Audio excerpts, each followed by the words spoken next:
Kata algoritma mungkin sudah tidak asing didengar, bahkan dalam setiap kegiatan yang kita lakukan setiap harinya, pasti terdapat algoritma. Berikut adalah penjelasan terkait algoritma, khususnya dalam bidang ilmu komputer.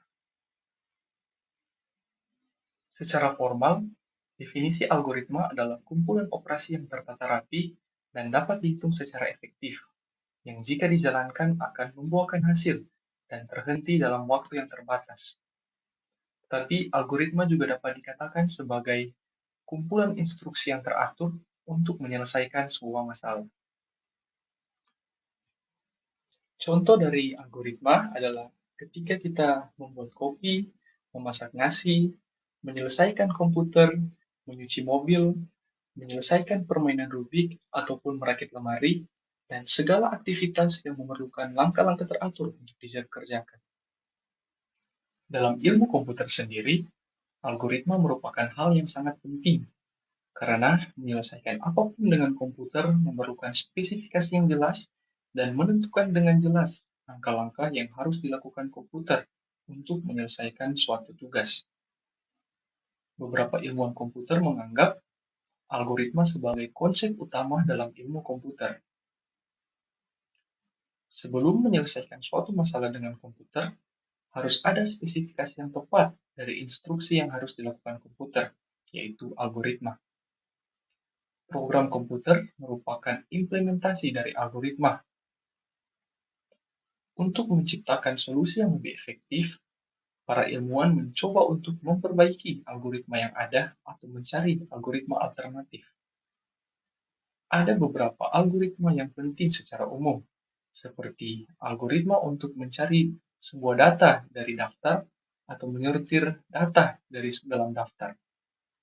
Dan ada algoritma penting untuk subbab bidang ilmu komputer, misalnya algoritma untuk mewarnai atau merender bentuk dalam grafik komputer dan algoritma untuk menggabungkan dua database yang berbeda. Algoritma tidak sejenis dengan matematika pada biasanya, seperti aljabar atau kalkulus. Namun, tetap banyak menunjukkan banyak karakteristik matematika dan memerlukan keterampilan matematika. Contohnya, yang pertama, algoritma memerlukan kekhususan, kejelasan, dan ketelitian yang sesuai dengan karakteristik matematika. Kedua, algoritma menggunakan kata kunci, notasi, atau konvensi khusus, di mana hal ini serupa dengan penggunaan notasi khusus dalam matematika. Yang ketiga, algoritma menggambarkan proses komputasi. Secara khusus, suatu algoritma menjelaskan prosedur untuk melakukan serangkaian komputasi atau perhitungan. Seringkali, perhitungan individual terlihat sederhana, misalnya penambahan atau perbandingan sederhana daripada fungsi matematika yang rumit. Namun, keseluruhan rangkaiannya merupakan proses komputasi yang rumit. Algoritma memiliki karakteristik tertentu, di antaranya yang pertama, input atau masukan yang harus ditentukan. Algoritma harus menentukan setiap inputnya. Seringkali penting untuk menentukan tidak hanya apa masukannya, tetapi juga jenisnya. Misalnya, string S yang berisi karakter alfabet dan angka, dan daftar A yang berisi bilangan bulat positif. Yang kedua, output atau keluaran yang ditentukan. Algoritma harus menentukan setiap outputnya. Biasanya, outputnya hanya berupa angka, string, daftar, atau kombinasi dari semuanya itu. Yang ketiga adalah correctness atau kebenaran. Karakteristik ini sangat jelas, di mana suatu algoritma harus menyelesaikan masalah yang diberikan dengan benar untuk semua kemungkinan input yang valid. Yang keempat adalah finite atau terbatas. Algoritma selesai dalam waktu yang terbatas. Dengan kata lain, algoritma akan selalu menyelesaikan masalah dan berhenti. Yang kelima adalah precise atau tepat. Setiap langkah dalam algoritma harus tepat, sehingga tidak memerlukan penjelasan atau perluasan yang lebih lanjut. Selain itu, setiap langkah dalam algoritma dapat dilakukan oleh komputer. Yang keenam adalah generality atau keumuman. Algoritma tidak begitu spesifik, sehingga hanya menyelesaikan masalah di bawah pembatasan tertentu yang tidak perlu.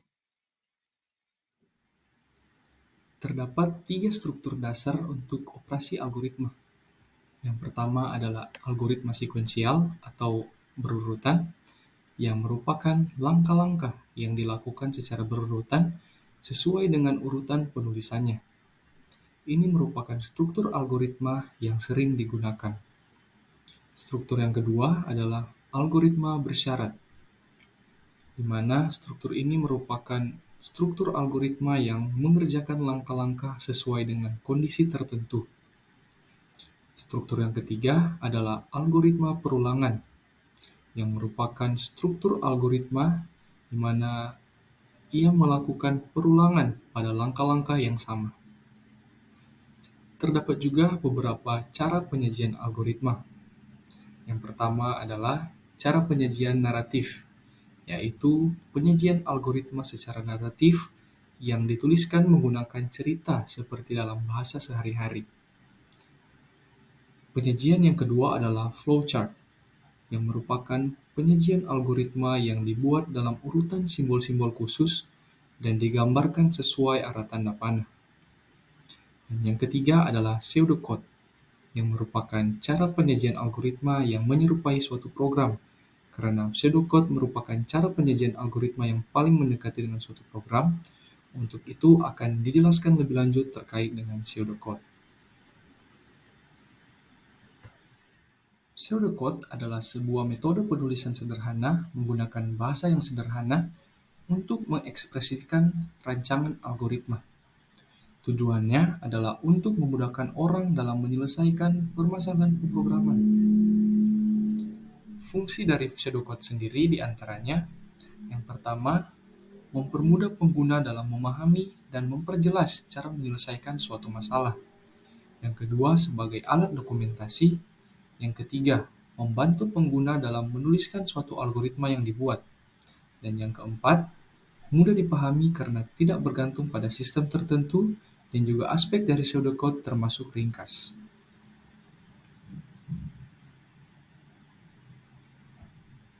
Berikut ini adalah ciri-ciri dari pseudocode. Yang pertama, pseudocode merupakan tanda, notasi, atau kode yang mirip dan juga merupakan penjelasan untuk cara penyelesaian suatu masalah. Yang kedua, pseudocode juga sering digunakan untuk menuliskan algoritma dari suatu permasalahan. Yang ketiga, pseudocode berisi langkah-langkah untuk menyelesaikan satu masalah. Dan yang keempat, pseudocode tidak memiliki aturan baku yang mengikat. Dan ciri yang kelima, pseudocode merupakan bahasa yang mirip dengan bahasa pemrograman. Tetapi, pseudocode menggunakan bahasa yang mudah dipahami secara universal dan juga lebih ringkas daripada algoritma. Dan struktur dari pseudocode terdiri dari, yang pertama ada judul algoritma, yang kedua deskripsi, di mana deskripsi sendiri berisi deklarasi variabel dan konstanta, dan yang ketiga adalah implementasi, yang berisi inti dari algoritma.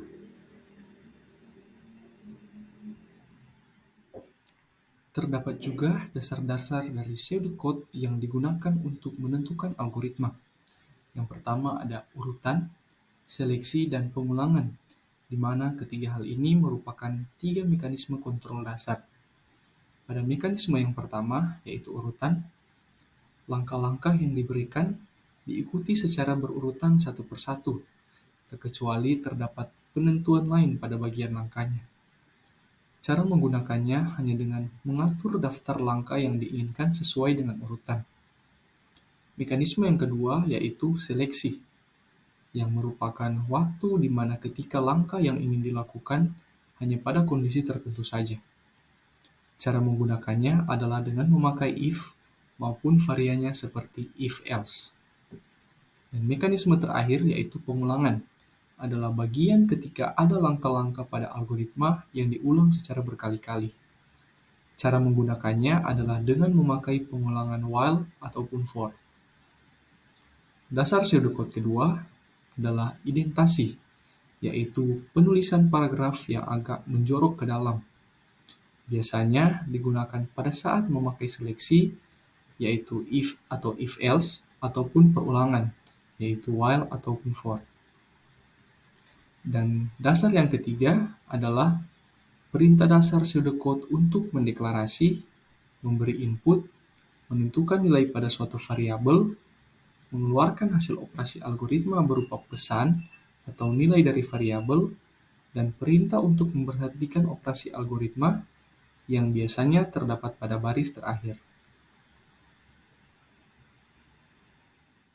Berikut ini adalah contoh penyajian dari algoritma. Contoh penyajian pertama yaitu naratif dengan mengambil contoh ketika menyalakan televisi. Penyajian secara naratif hanya ditulis berdasarkan kata-kata seperti ketika kita berbicara sehari-hari, dan langkah-langkahnya ditulis secara berurutan. Penyajian kedua yaitu flowchart, mengambil contoh ketika membuat kopi. Langkah-langkahnya ditulis menggunakan arah tanda panah sesuai dengan urutannya. Dan penyajian yang ketiga adalah pseudocode, di mana algoritma ditulis menyerupai program komputer sesuai dengan tahap-tahap atau langkah-langkahnya. Demikian penjelasan tentang algoritma dalam ilmu komputer. Semoga dapat memberikan pengertian dan pengetahuan baru kepada kita tentang algoritma dan boleh memahami penerapan ilmu algoritma dalam kehidupan kita sehari-hari serta penerapannya dalam ilmu komputer. Sekian dan terima kasih.